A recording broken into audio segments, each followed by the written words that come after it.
First up is probably one of the coolest locals around. The Jolly Roger is over 30 years old and is a firm favourite of the residents of Parkhurst, as well as the occasional pub crawler.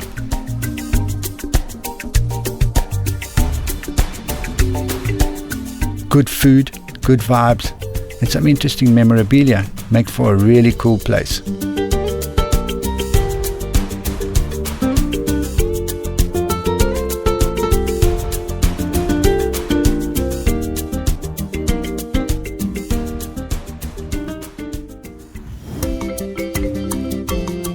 The Radium is probably the oldest pub in Jozi, though the Guildhall will dispute this.